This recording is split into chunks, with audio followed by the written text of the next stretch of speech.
I think this is the fastest. Wanneer jij er klaar voor bent, ik ook. I think this is the fastest setup for a back wheel and tire you can have. It's like the NV disc. It's super wide as you can see.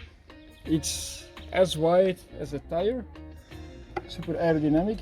And most important, the NV disc can fit a tubeless tire. And the Vittoria Corsa Speed is the fastest tubeless tire there is on the market.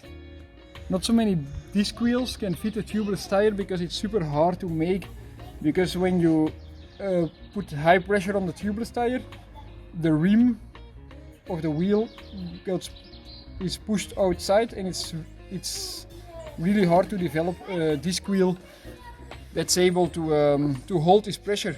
NV, they succeeded in making a disc. It's a bit more heavy than some other discs, but because it can fit a tubeless tire, the advantage of a tubeless tire compared to a tubular is so big, and this Vittoria Corsa Speed is the fastest tubeless tire. I like it, and this will help me to many successes. There are two main problems.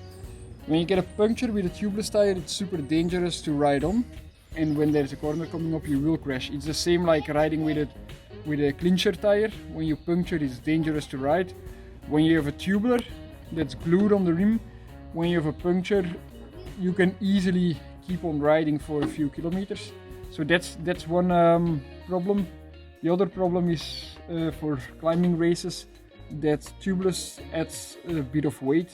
Not so interesting for a climbing race. In a time trial, it's all about high speed, so the small bit of extra weight never is a problem, because you gain so much rolling resistance.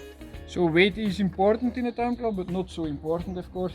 I will explain this in the time trial videos coming up in the 5 CD, the 5 parts time trial video. There will be a topic, of course, on what gear you should use on your bike, on your time trial bike. Thank you.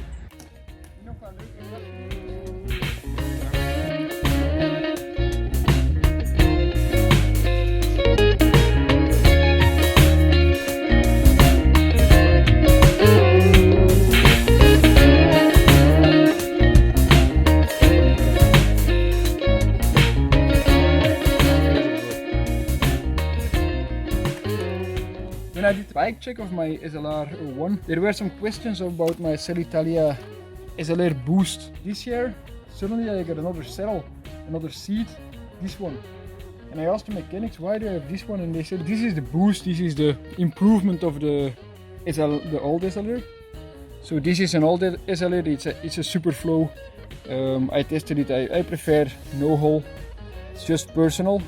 As you can see, the boost has a shorter nose. Nobody really uses the nose totally in the front, and when you're riding the bike, so the long nose might rub in between your legs. When the nose is shorter, you have less friction. Another main change, the leather. This leather was really slippery. This is has a bit more friction, so you're more glued in the saddle, in fact.